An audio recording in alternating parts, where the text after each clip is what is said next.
done it. We have made it once again. It is Friday, September 17th, 2021. I am James. You are you. We are here. Welcome to, of course, the weekend. We are only hours away from Saturday. But if you were working all week and you finished at, 3, 4, 5, 6, 7, 8, even 9 o'clock, it is officially the weekend. Unwind, relax. Whether you're watching from your bed, your couch, your toilet, or your tub, I want you to enjoy anything that will help you, of course, welcome the weekend. Pour yourself a glass of wine or milk. Crack open a silver bullet or a can of cream soda. Perhaps brew up a cup of coffee or brew up some bathtub beer. It doesn't matter to me what you're drinking as long as you're doing it responsibly. But between you and me, if you're doing it irresponsibly, we'll keep it between you and me. Folks, this is a very special episode, and we all know that I love a special episode. This is episode 290 of the show that won't go away. I appreciate you being here for the past year and a half, being a part of the program, just as I am part of the program. I look at this show as if you, the audience, the viewers, the fan base, you are my lover. But you weren't always my lover. That's why I needed to coax you into it. I needed to charm you. I needed to look at you and say, be my lover, won't you be my lover? Anyone remember La Bouche? That's the only song worth remembering. But I think that we've come so much further from where we were before, all the way back in the Instagram live days. Dare I say that you and I are in a long-term relationship. And there's no surprise there. Look at me. Little cutie. Smooth operator. Cool breeze lover. But in addition to that, I received a nickname this week that blew the roof off of my mind. A friend of mine said to me, as I greeted him on the street, looked at me, pointed, and said, quote, here he is, number one lover. And I thought, when you've got nickname after nickname after nickname that depicts and explains your charm, of course it makes sense that you, the audience, have been seduced by me. Now, you might be asking yourself, why are you talking about seduction so much? If you were engaged with the chat, which I hope that you were, you saw something courtesy of our production assistant, Devin. He said, and I quote, sorry for the delay. Everyone is asking James about his dating life, and he's only mildly uncomfortable. And we're going to touch on that in just a moment. But what is happening on tonight's show? Much later on, Dimitri Kyres also joining us tonight for the first time in a very long time. It is Randy McWayne. Now, if you don't know Randy McWayne, if you've been living under a rock while watching this show for the past little while, Randy McWayne is not only an ice road trucker, he is also a glory hole expert. Now, everyone knows that truckers, they live a life, of course, on the road. Their family isn't their mother, their father, their brother, their sister, their significant other, their children. No, their family is their steering wheel and their brakes and the road and the cargo that they carry. But sometimes you get a little lonely on the road. And that's why this man claims to have experienced, enjoyed, indulged in glory holes across all 50 states in those United States of America. We're going to be talking to Randy McWayne later on tonight, but let's kick things off in style. Folks, this person is an at-home award winner. Tonight, we roll out the red carpet. We bring them back with nothing more than pomp and circumstance. It is the one and only Nicky Fournier. Nicky, welcome back to the show. Thank you so much for being here. And of course, welcome to the weekend. Thank you so much for having me. It's so good to be here. I appreciate that. Now, Nicky, as we were engaging in a little back and forth text conversation earlier tonight, you said, I got nothing. What's the theme? What's going on? I said, Nicky, just figure it out when we're out there, as we commonly do. which we commonly do, correct? Yeah, we commonly do. I feel like we can come to a sort of common ground. Yeah. Yeah. with I con- would dare I say you and I have more chemistry on this show while I'm hosting and interviewing and you're a guest answering questions than we might ever have in real life. It's true. It's Right? true. Yeah, that's actually, yeah. Now, I think it might even be fair to say that I can't recall many one-on-one conversations that you and I have had with each other when I really sit and think about one-on-one conversations. I think there was one-on-one conversation together. We took a cab once from That's the correct. pinball bar. Right, North Star, Yeah, a cheap plug for North Star, my favorite bar in Montreal, because there's something to do for the sober non-drinkers. yeah, it's true. It's true. And I had a friend who had smooched you that night, and you had wondered what that was about. Do you remember that? Do you remember that? Yeah, I do remember this. I remember this night. Yeah, yeah. I was going to bring up that I recall a cab ride, but the previous part, I had not made any inclination that I would have mentioned. Oh yeah, you were like, that was interesting. Right? Yeah. Well, that was a very interesting night. Yeah. Now, this kind of sorry, I'm a little flustered. This parlays right into what I wanted to talk about. So before the show, of course, I had previously mentioned it off the top for people just tuning in. Devin, our production assistant, said that everyone was asking James about his dating life and dating routine, and James only mildly uncomfortable. Now I know what it means to be incredibly uncomfortable, but I digress. Now, prior to going on the air, you said this should just be the show. This should be the show. I would like to ask you more questions about your dating life. Okay, so Nicky, this is the thing about you and I. As I mentioned moments ago, we often just find it when we're on the air. Now, you've been on the show a multitude of times. You've accused me of posting thirst traps, which not only do I disagree with, but other people have come to my defense saying, no, these aren't thirst traps. Now, I believe that we have found our segment. You said, James, I want to ask you a couple questions. Nicky, I want to make a proposal to you. Would you like to reverse roles and take on the job of the interviewer, and I will be your guest? Is that something you'd be interested in? Yes, 100. Yeah, yeah. I'm so into that.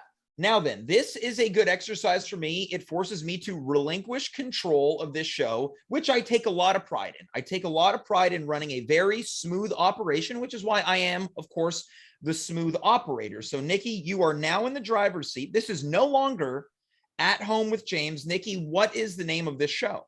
This is At Home with Nicky. All right. Well, I was expecting maybe some more flexibility with that name. So here we go. Nicky, I'm really, really excited to be a guest on At Home with Nicky. Thank you so much for having me. And I'm very nervous right now. Okay, well, listen, you don't have to be nervous. It's my job to make you feel as comfortable as possible.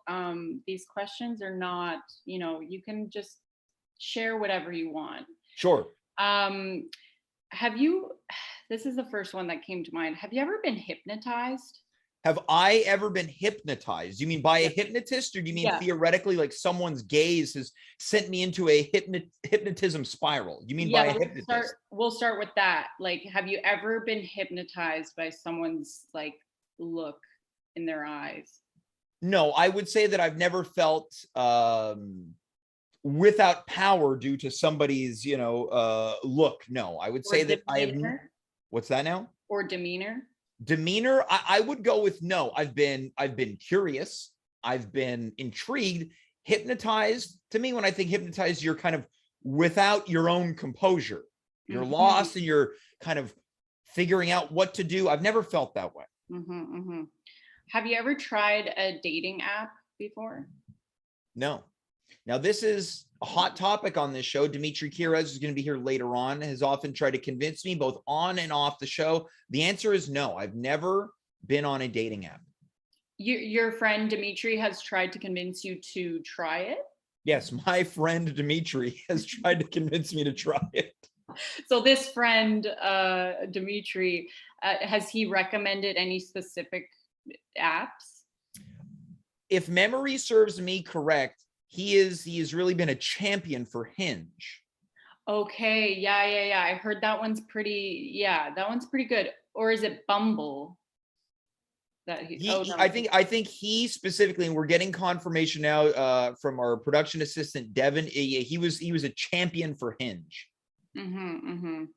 Just so is by champion, was your friend Dimitri like really like a diehard Hinge spokesperson? Like, did he wear Hinge apparel ever? Yeah, no, I don't believe that he was using Hinge apparel. I know that he's never used it, but he's heard good things. Okay. Oh, okay. Like one of those people that said, I heard this restaurant in the Old Port's great. Oh, have you been? Nah, my uncle told me. Oh, okay. Yeah, I feel like just like based on what I've seen of Hinge, I feel like you would be really great on Hinge. Now, why do you think that is? Because well, one, your thirst traps on Instagram, like your thirst trap, non-thirst traps, Right.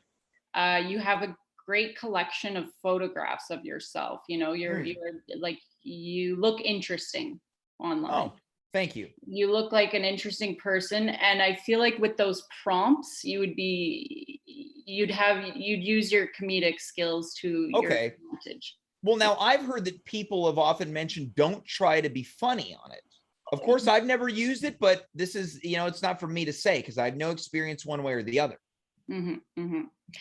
I think, but you're like not someone who tries to be funny. I feel like in the daily, like it's kind of just like a natural, like more of like a witty Sure. scenario with the prompts. Mm-hmm. I feel like, yeah, you would just like have fun with it, I think. Okay. Yeah. Okay. But have you like you're just not interested at all? You'd prefer to meet people in the real world, like Yeah, I would say out in the open, out in the out in the wild. open. I almost feel like my time to experiment with the online dating apps, it's passed me by. If I were to have done it, it was many moons ago. I feel like I've passed the expiration date. But these are all just internal rules that I set for myself that aren't really predicated on many things. Mm-hmm. Yeah, it is nice to meet people like by accident Sure. out in the wild. Yeah.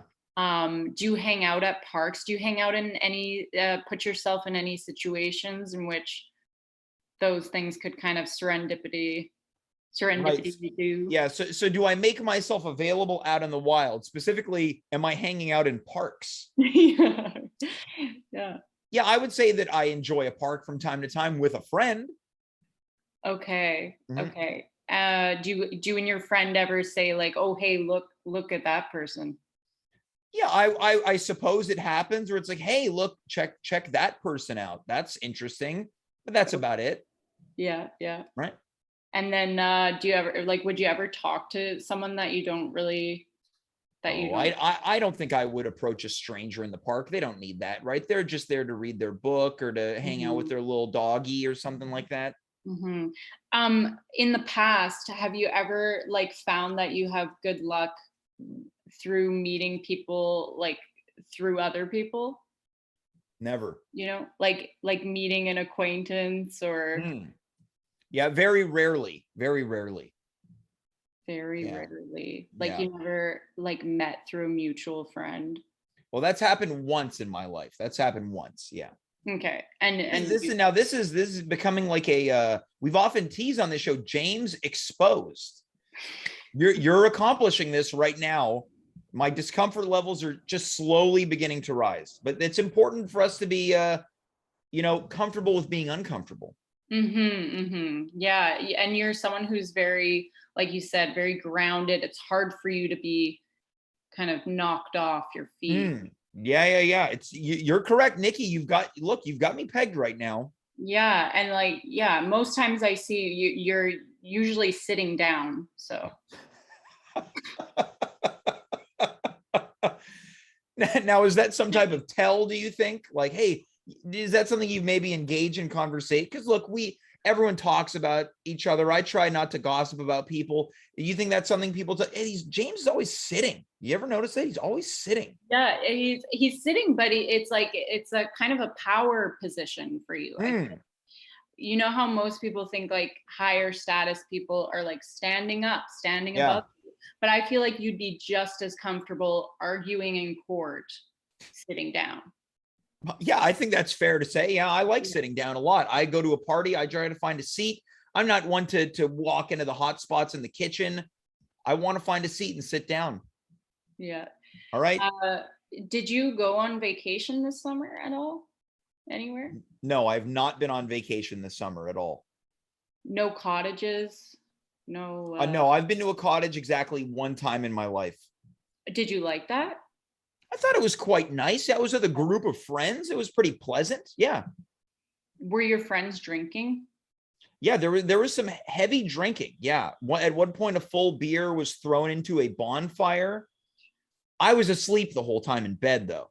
What happened to the beer when it was thrown into the bonfire? From what I understand, it exploded and made a fireworks-like cracking noise. Yeah. Wow. Yeah. I want to try that. Now, can I ask you a question as an answer to this question? Sure. Why did you ask me if I've ever been to a cottage specifically this summer? Because like following up from the always sitting down, like James is always sitting down. I wanted to know if like maybe like to segue into like, I wonder where else he's been sitting down. Like, you know. So where else does James sit? Yeah, where else does James sit? I'm happy to rattle off a couple places. Yeah, okay, where you can find James sitting. Sure. Yeah, on a bench somewhere. Most notably in St. Henry. I would say on my couch, on my computer chair, while teaching an improv class. How about on the metro? I would say that those are my big favorite places to sit. Okay, everyone watching, you heard it here and you know where to find him. Yeah, see, this is where my discomfort levels are now. They're decreasing. I feel more comfortable with this level of conversation. Oh, right. So as a host, you're taking me on a variety of places. I'm starting to feel like this is what it's like when I really grill someone. Some of our like pre-show conversations led to like your ideal first date. I want to hear more about that. Want to hear more about that, right? So prior to the show, right, and that's what's predicated this whole segment where you have now taken over the at-home program. I said that my ideal first date is something low stakes, like perhaps taking a walk, having a coffee or some type of warm beverage. Doesn't need to be coffee, and maybe sitting in a park, something very, very low pressure. That's what I would say. Yeah. What do you think about that? Yeah. I like that idea. And I like being outside with somebody, being able to look around at your surroundings. It's like, oh, hey, you could like see a dog. Yeah.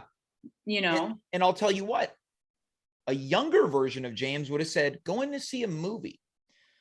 But the older version of James says, well, going to see a movie, it might apply pressure to something that's already a little nerve-wracking, right? So you talk a little bit before the movie, then you're sitting there. You're watching the movie. You can't really focus on the movie. You're maybe thinking about the person. Are your hands going to touch on the armrest? And then you almost have to restart the date when you leave the movie theater, where I'm of the opinion, go take a walk, get to know each other. And then if it's good, that's great. If it's not so good, at least you haven't stopped it from really sinking in that this is either working or not working. Have you ever had a date go on 24 hours? A 24-hour date? What, like a telethon? Yeah.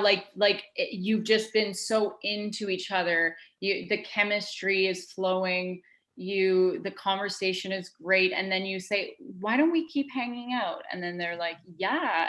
For 24 consecutive hours? I'm going to say no, but I have to ask you, Nikki. Have you ever been on a 24-hour date? Now, in the chats, our friend Jay Voorhees is saying, yeah, that's called marriage.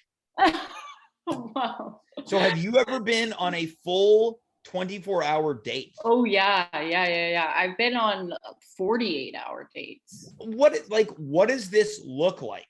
It's just where you don't go home. So you meet up, maybe you enjoy an activity with each other, you go to one of the party's homes, and you just keep hanging out for 24 to 48 hours. No, I've never done this. I think I would absolutely stop the date. I like the element of mystery. Right. You like to give a crumb at a time, like just kind of like, yeah. Well, I certainly don't want to spoil all of my secrets. Right. So you like to just, like you mentioned before, you don't like to be intimate too soon, right? On the first date. Or generally speaking. Mm-hmm. Or generally speaking, sure. Yeah. No, I think a first date is almost a vetting process, right? Just trying to get the lay of the land. It's almost like your first day of work. You don't really do much work on your first day. It's kind of your training, right? There's not much expected of you, but you don't expect much of your first day. That's the way that I look at it. Are there any deal breakers for you? A deal breaker? Maybe say obnoxiousness, I would say. I would say that my deal breakers are maybe someone trying too hard, but even that I could probably forgive, right? A date can be a very uncomfortable experience. I would say obnoxiousness, flagrant immaturity, perhaps, or maybe you just feel I don't feel it. I don't feel it, right? Right. I've gone on a date once before that I was so nervous. We went to a coffee shop together, and I ordered a tea, and I didn't drink any of the tea the whole time because my hand was shaking. Now, can I ask you, did the person you were on this date with point that out? No. Now, see, this is something worse. If this were me and that was a situation, if someone was shaking, not drinking their tea, I would have to use that as conversation. I would say something like, I don't mean to point things out, but is your hand shaking right now? And if so, are you nervous? Yeah. And I think that would break the tension. I would say, look, you can drink the tea if you want to, or you don't. Maybe take it to go. Just here's the thing. I've had some of my coffee. You can have some of your tea. We'll figure this thing out. Yeah. Or just like, like point out that you haven't drank any of your, like, oh, I noticed you haven't had any tea. And then that would give me an opportunity to be like, yeah, I'm so nervous right now. And then you talk about it and everything's fine and dandy. Now, once again, coming in from the chat, this coming in from, quote, Seated Scribe. I don't know this username. Welcome to the show. Quote, I've been on a 1-hour date that felt like 24 hours. Oh, yeah. For people like you and me, Nikki, some real dating experts, we call that a bad date. Yeah, that sounds like a bad date. That's a real bad date. I wonder if, that was just like a boring person that they were with. Obnoxious, maybe they stunk. Yeah, maybe they smelled bad. Would odor be something of a deal breaker for you? Some kind of strange... It depends what the odor is. It depends. If it was just BO, probably not. So you're a non-smoker, James. That's correct. And for some people in the dating world, smoking is a big... It's a I think I would have a difficult time conceding to that. I think I would have a difficult time because I recognize that it would be a constant topic of conversation. What about smoking weed from a pipe? Smoke it specifically from a pipe, or could it be a joint? Could it be? Well, like a pipe, say, like a. Yeah, I would say that look, everyone who watches this show knows that I'm no drinker, I'm no smoker, I'm no doobie sucker, right? But I'm not against people that do it. I think that I would certainly have a much easier time conceding to someone getting high every now and then. I think if someone was like a total weed head, I'd be like, well, this is probably going to be, I'd walk home. I'd be like, you're high again. No, I'm not high. And there'd be just, marijuana fragments all over their body. And I'd say, you're high out of your mind. You know what time it is? Oh, what is it? 5? I'd say, no, it's 11 o'clock at night. You've got a problem. You right? should write that down. That sounds like a good old school like weed Yeah. commercial. So this is to say it would depend on the frequency of it. If someone's like, yeah, a couple times a week, I like to get high. And they're saying, but James, I have to tell you something specifically from a pipe. I'd probably laugh and I'd say, well, I appreciate the specificity. I don't think it'll be a problem, but I suppose that's a me problem and not a you problem. Right. I just remember the time your mom told me once to clean my pipe.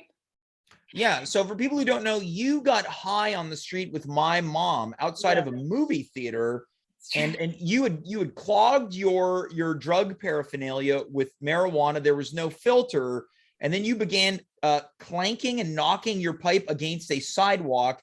My mother was baffled by that, and she had specifically told me days later, quote, tell that girl to get a screen or something like that. I think she called me kid when we were. So. Yeah, well, my mom is up there with the David Crosbys of some of the most legendary potheads of all time. She's watching this show.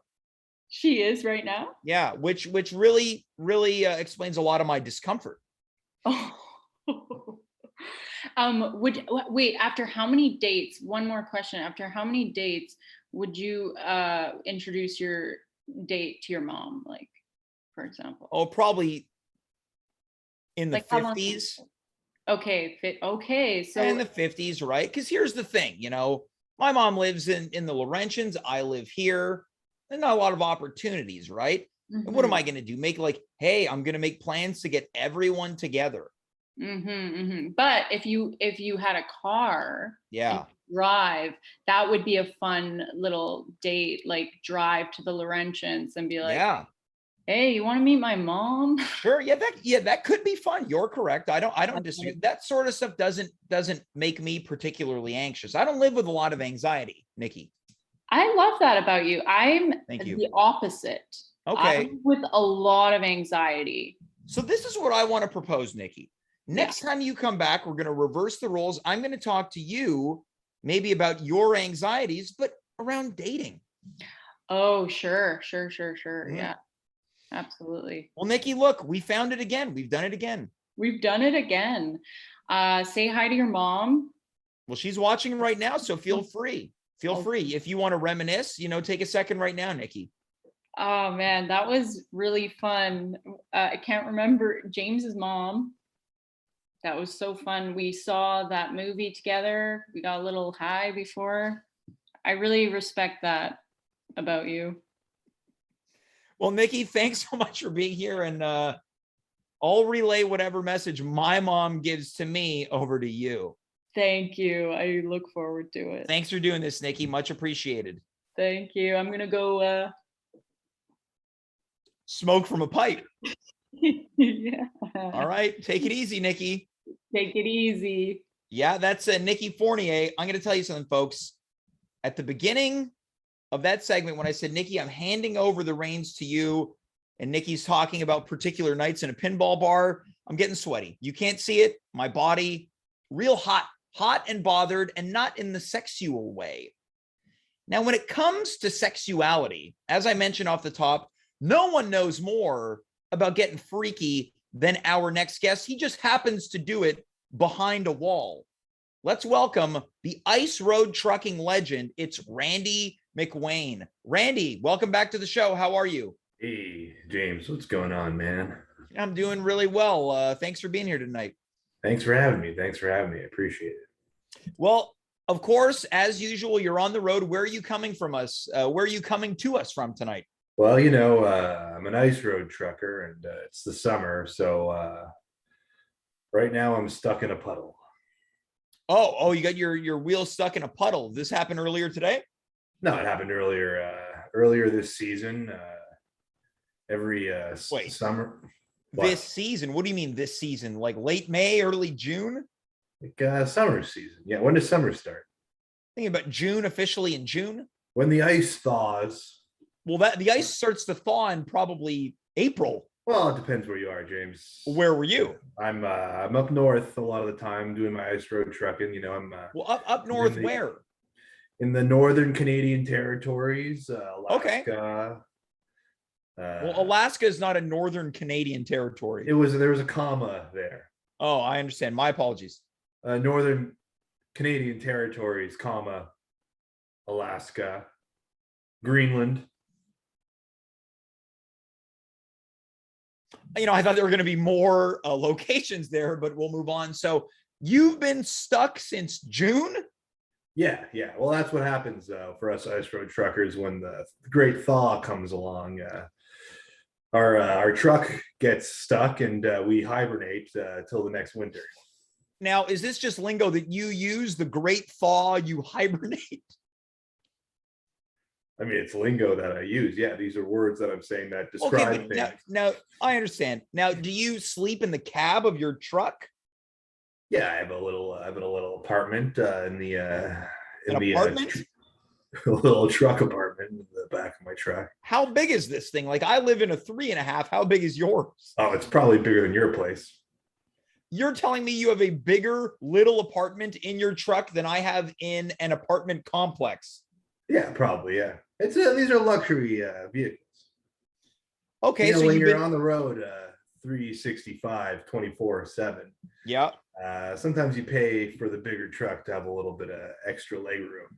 Okay, that makes sense. So you've been stuck in a puddle. What's your cargo? What? What's your cargo? I have some vaccine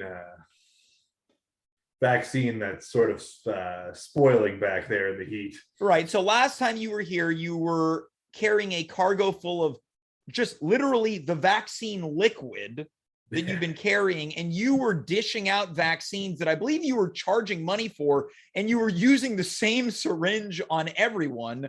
Once one person was vaccinated, you would take the syringe, dip it into your cargo, and then administer it to another person looking to be vaccinated. That's all correct, except for the fact that you did little air quotes when you said vaccinated, and they were vaccinated. Right, they were vaccinated, but these are kind of suspicious and frankly unhealthy circumstances. FDA approved each one of those vaccines. Yeah, I suspect that the vaccine was FDA approved, but the way that you were administering it sounds highly dangerous. Okay, Dr. Fauci. Well, look, I don't need to be a doctor to know that it's common sense that you shouldn't share syringes with people. You sound like an anti-vaxxer, frankly. No, I'm not an anti-vaxxer. You don't think the vaccine works, James? You take an ivermectin? No, I haven't taken anything that. I'm vaccinated. You haven't taken the vaccine.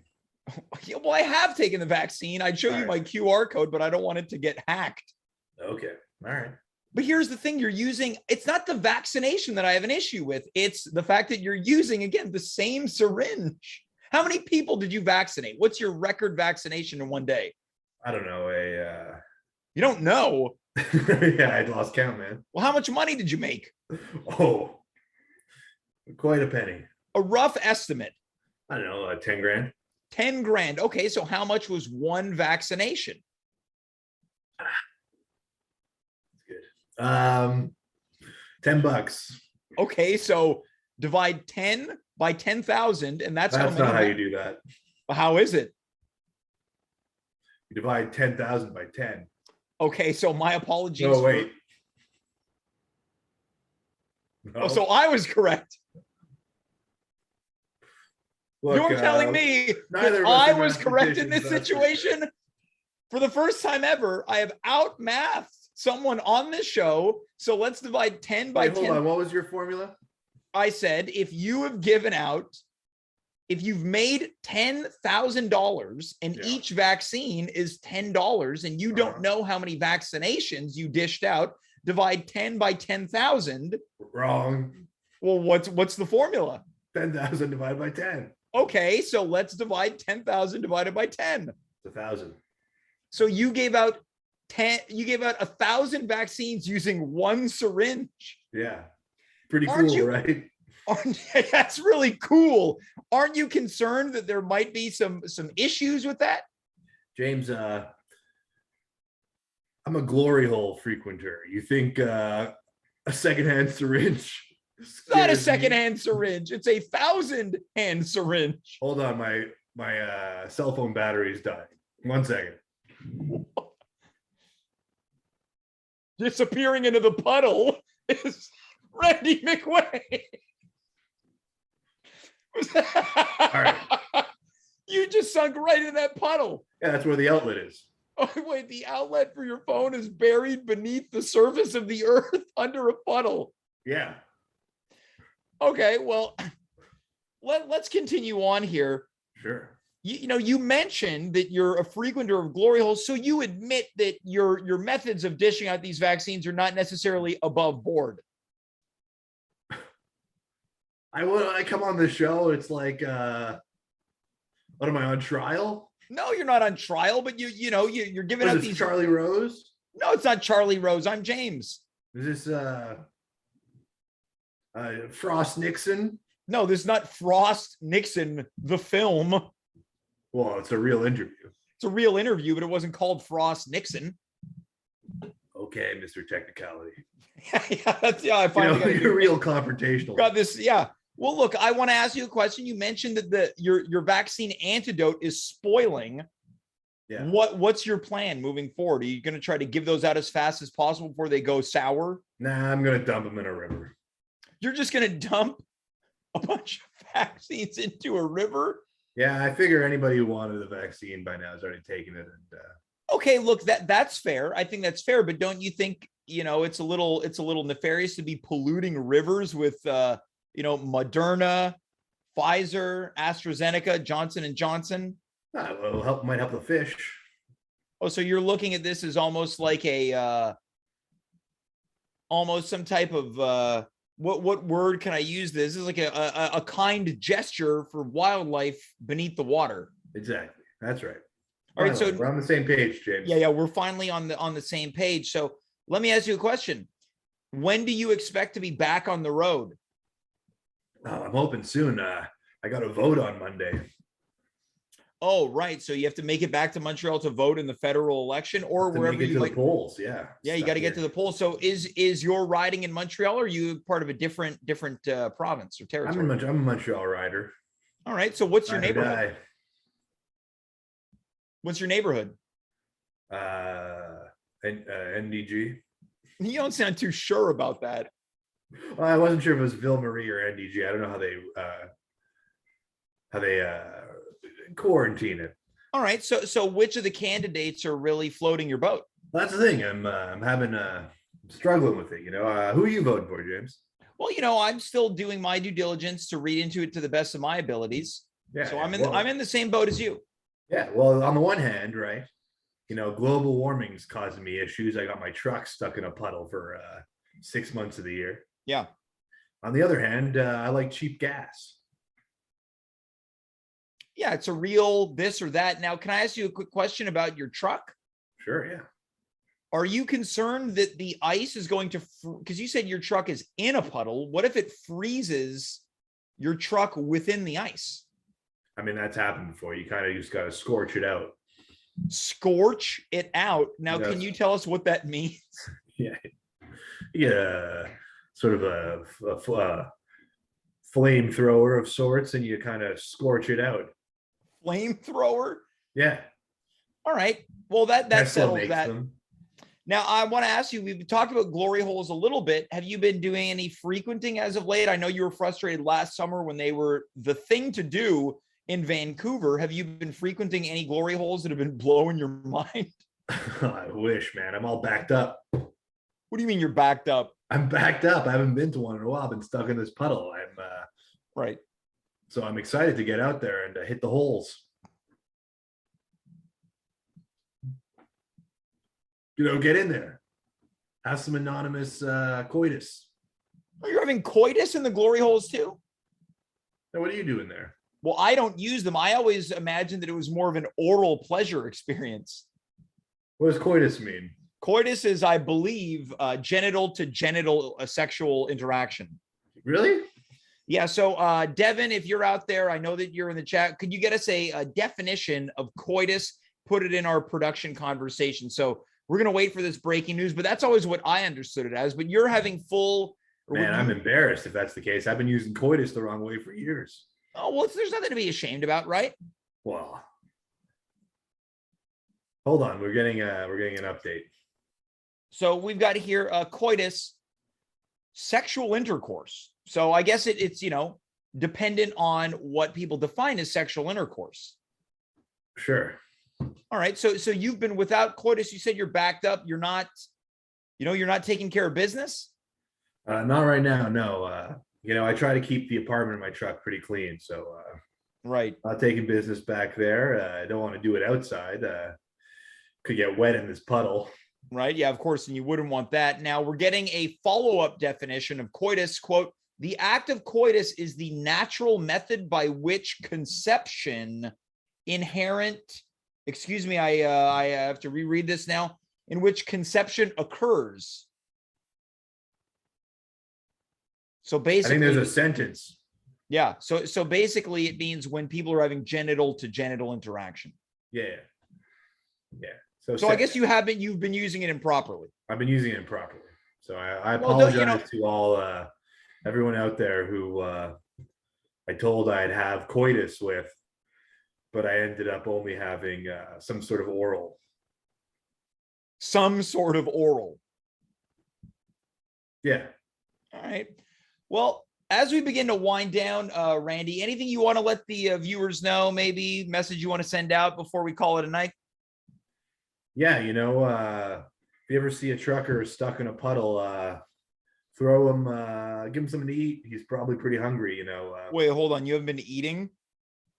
How am I supposed to get food? I thought you had a full apartment. Yeah, empty fridge though.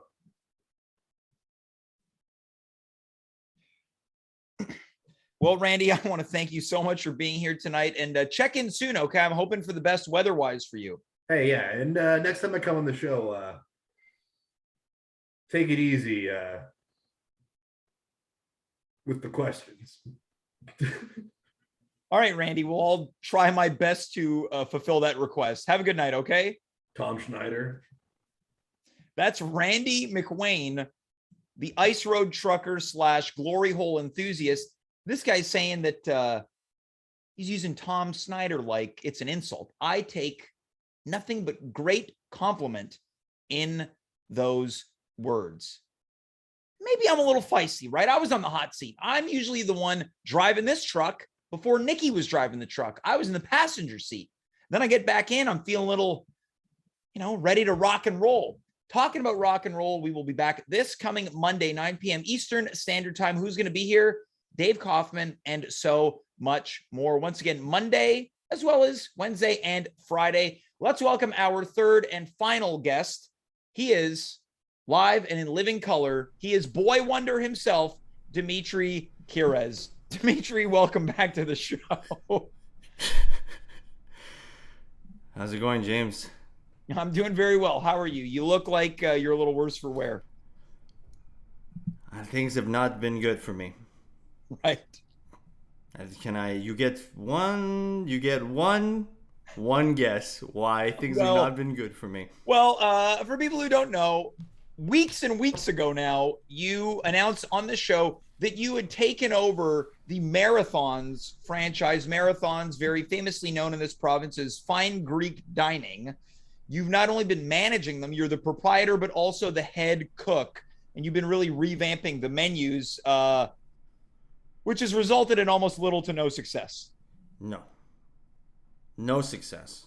Yeah. I have a November 13th open that is non-negotiable. You're opening another one? Yes. On November 13th. And again, we have tried classic made new, Morelatos experience. Yep. We have tried At Home with James. Yep. Taste the Twitch show live. We have tried a very dark and sexual experience of the Morelatos. And I have another one tonight. Sure, yes. Now, my question is, would you like me to open an email in my inbox? Is that what you're going to ask me? James, I've sent you an email with Yes. Very well. I sent you an email. Hey, James. Yep. Get ready for the most ambitious menu yet. So more ambitious than your 3 previous menus that I've had the pleasure of enjoying over the past now almost month.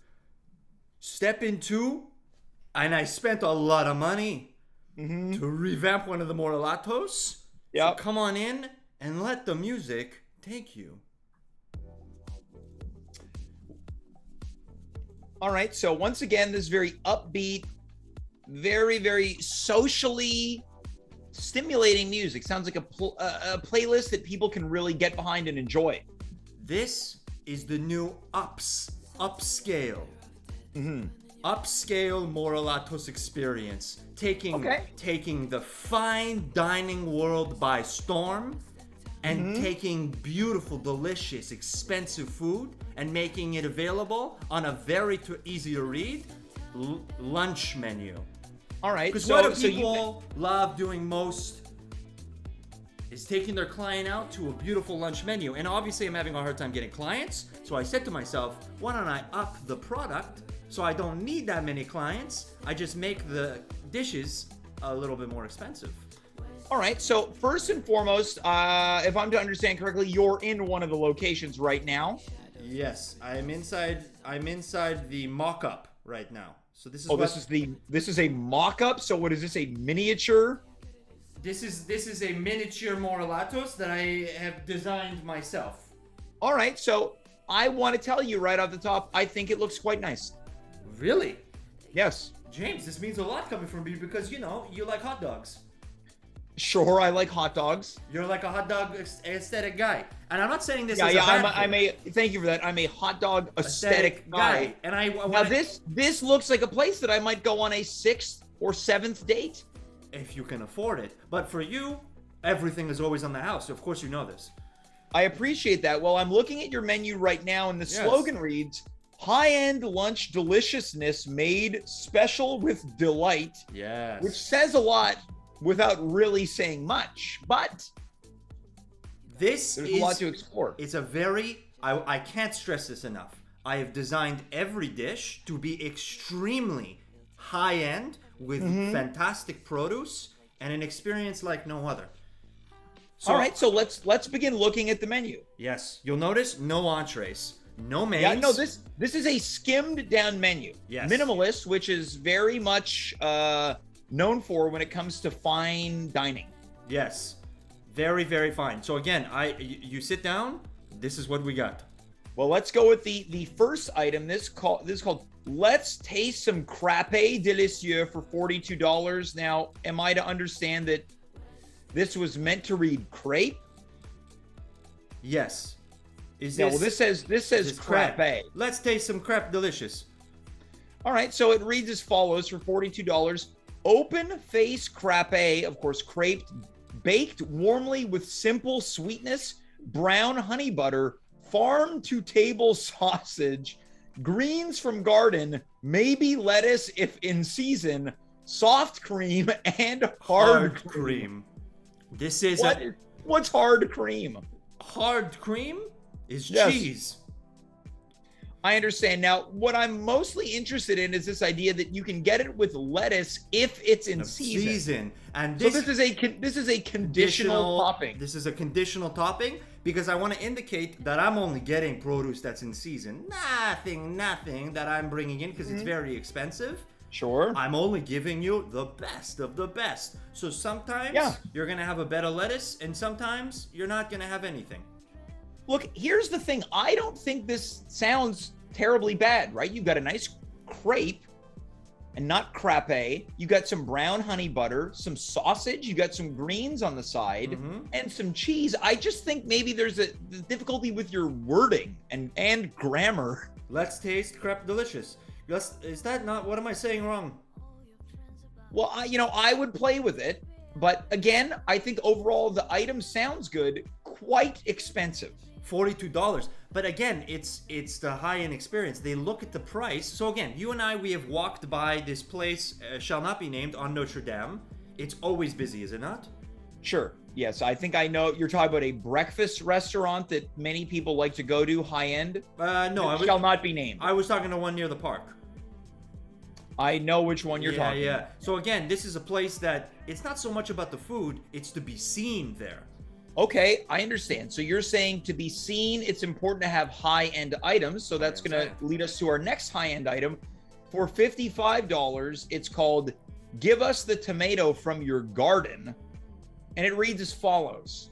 Cut special to serve, spring mustard, moyo, little bit of salt, breath of lavender, craft single melt slowly, per, no salt. Wait. Well, this originally reads little bit of salt followed by no salt. Now, this one might be your most flagrant amount of typos up to now. There's a few typos in there, and we're gonna get this smoothed out. It's part of the mock trial. Yeah, of course. Yeah. So there's obviously a little bit of a discrepancy there with the little bit of salt and no salt. I'm finding an in-between of it being over salty. Well, most restaurants just leave salt in a shaker on the table. Have you considered giving the customers the option to do that? No, it's a $55 meal. Okay, it's a $55 meal, but you're serving craft singles. But this is like we're playing with it. You know, like it's a croque monsieur on a radio. It's like we're playing around with the concept. So this is like very good produce, and then there's a craft single on top, and people go, oh wow, look at that! Like they're cool enough to put the craft single on top. They're not too big for craft single. So it's okay. It's almost ironic. It's a little ironic. It shows that like we understand what. We all love craft single. Do you like craft single? I do like craft singles. Yes. There you go. Well, I am. So in the name of irony, tell me about this next item for $88. It's called Why Not Have Old Becomes New Again? Yes. And it reads discarded unwantings made fresh and delicious seasonal salt. So you're feeding people unwanted trash food. Everyone is all about for almost $100. $88 plus tax with tip. So yeah, we're edging towards $110, but the experience and the social environmental consciousness that comes with it. Listen, these young people, they spend their money like, I don't know. I've never seen this before. They have all this cash and they want to spend it and be environmentally conscious in the process. Now listen, we're not serving people trash, but these, let's say, is food that we have that people have said, I don't know if I want this anymore, and we've repurposed it, and specifically, I want to underline this, it's made. Don't you think it's a problem that you have to put yourself in a position to repurpose food? This is not a car or furniture. This is an old crate that you're repurposing, but it's also seasonal. It's seasonal because we don't know what we're going to get, obviously, in the trash. So the thing about food, James, is this high-end experience is also reinventing philosophy of food. There was no philosophy when I was talking about a handful of ass with a soaked rum. There was no philosophy there. With this, there's a philosophy here where I'm saying you're not just dining here, you're also indulging in a new philosophy of food. This philosophy is eating trash. Well, so let's listen in on what philosophy this next item features. Also, in the name of sophistication, for $120, it's called How About an Orgasm? Yes. One of the only food items that features a question mark at the end. We've got dark chocolate crusted smoked salmon with honey, hot peppers, Gatorade, and then in parentheses blue or yellow. This sounds like it's destined to become part of Why Not Have Old Becomes New Again. Okay, have you ever seen The Wolf of Wall Street? Yes. So in that film, Mr. McConaughey, a great actor, he says that in order to make it in Wall Street, you have to have an orgasm. And listen, we're all adults here. I'm saying if I'm working towards these, Wall Street fat cats. Sure. And they're coming in and out. And again, they want a high dining experience. They want it served fresh and delicious, hot, and socially environmentally conscious. They're looking to get some, release. They live very stressful lives. So, sure, but do you think people want to be ordering food that has the word orgasm in the title? Why not? Why not? All right. Yeah, great question. Great answer. Why not? So we're going to move on for $200. It's a BLT. Bacon from Garden, lettuce from Garden, tomato from Garden, bread from Garden, chicken, once again misspelled, moyo, which you have consistently misspelled over the course of this past month, mustard, Coca-Cola straw. So you've added a straw to the menu. Now, there's a lot of indiscrepancies here. How do you define a bread from the garden? It's the wheat. Right. So you can't have a lunch place without a BLT. We're not too big to admit that. But $200 for a BLT, Dimitri, what makes it special? The fact that you've added a straw to the price? it's a nice straw and it's biodegradable. So it's a nice experience. But I can't stress you enough. This is a big BLT. I'm saying it's How big? how big is the sky?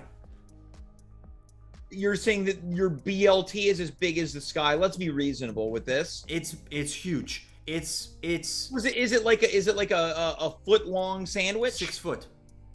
It's a 6 foot BLT. $200. It's huge. It comes Yeah. layered, and again, you could take it on. We have to go packs for this one. Oh, so you've got 6 foot boxes just in case? No, I break them down individually. What the hell's wrong with you? No, What if someone only maybe eats, I don't know, a foot? You also have 5 foot boxes?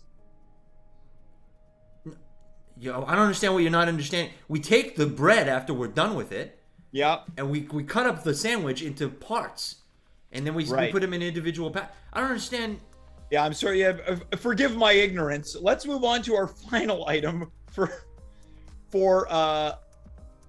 $500. It's called Maybe We Take a Chance. Quote, you are brought to a dark isolation room. Waiter whispers, you are fed strange deliciousness. Feed your body, but also your imagination. I'm very excited about this one. This is food with an experience. So this almost sounds Yes. like a restaurant meets a deprivation tank. So And you're receiving strange deliciousness. This sounds like an environment Randy McWayne would really enjoy. strangers become lovers, friends become so much more, enemies become lovers. A lot of loving happens, but Yeah, over some strange deliciousness. Yes, it's all strange in there because you don't know what you're putting in your mouth. So texture is king. But I'll give you one guess of what the most important part of this menu is. The most important part of the menu. Of this, maybe we take a chance. The most important part, well, it's called Maybe We Take a Chance. I'm going to take a guess here and say that you're putting yourself in a position to be surprised and pushed out of your comfort zone. No, it's waiter whispers. You see, when you're in an Yeah, once again, push out of your comfort zone. Sure, I guess you're right. When you're in the isolation chamber, whispers sound like screaming, or regular talking sounds like screaming. So, But do you think people will be or find themselves appealed to the menu item that features the word chamber? no, So you agree they would not find that appealing. they would think it was interesting.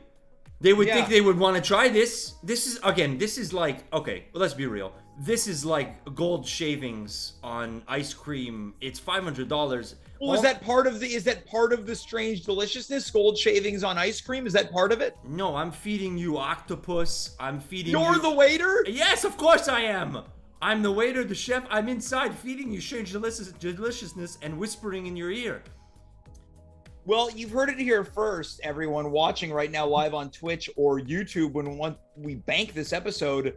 If you want to taste strange deliciousness from Dimitri's hands to your mouth, you can do it for the low price of $500. Okay, so I'm getting a vibe from you right now that maybe this isn't your kind of establishment. It's not my kind of establishment. Coming in from the chat, it doesn't feel like it's our pal Sid's kind of establishment. He writes, no napkins, hard pass. Okay, there's no... this guy's obsessed with the napkins. There's no napkins in this establishment. We can't afford it. Yeah, no wonder you've built a deprivation room. Okay, well, I'm in too deep right now, James, and I need some... Dimitri, maybe it's time to dig yourself out, man. This isn't working. How much money have you sunken in all these franchises? It's too much money. And you've been wearing the same shirt for a month. I stink. I absolutely stink. You should see my Yelp reviews. They say this food stinks. I stink so bad the food stinks. Can you imagine that? Dimitri, I think it's time to throw in the towel on this. Stop renovating restaurants. You think it's time we let this go? Look, I'm happy to help you as long as you want, but I'm from friend to friend, I'm concerned for you. I got this November 13th date, and I promised the bank, I've promised my wife and kids, and moreover, I've promised some not so savory individuals who I may have borrowed some cash from. And listen, they expect a nice goddamn meal on November 13th. Well, I hope you whisper only the best things that anyone could whisper on the night of the grand opening on Wednesday, October. And where is this location at? Where is this? This location? Yes. Trois-Rivières. So of all the places you've decided to launch this unusual restaurant with only high-end items in Trois-Rivières. It's a destination. Again, it's part of the high-end experience. You drive out. It's a 2-hour experience. It's 2 hours. Yeah. The final destination. People aren't going to die here, but listen, James. Well, you might if you've gotten yourself into trouble with the wrong people. Dimitri, we're just about out of time. Would you like to once again pitch this grand opening to the people watching live right here, right now?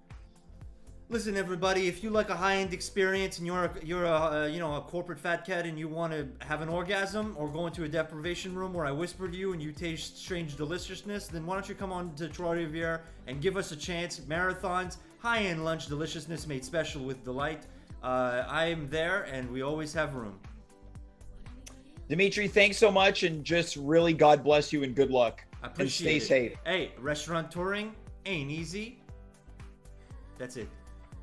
All right, that's Dimitri Kyres, folks. That's our show. Once again, if I can do anything to help Dimitri, which I've been trying to do, frankly, these past 4 weeks is me going easy on Dimitri. I said it once, I'll say it again. I didn't think there's anything wrong with marathons. You get some bruschettes, you get a Greek salad, maybe some spanakopita. There wasn't anything wrong with marathons. And now he's feeding you trash, literal trash. Folks, that's our show tonight. I have to, of course, thank Dimitri, Randy McWayne for being here, Nicky Fournier for putting me on the hot seat. I want to thank you for spending your Friday with us. We will be back next week right here, as always, because we are never, ever going away. Until then, I am James. You are you. We were here. Good night, goodbye, farewell, and of course, be well.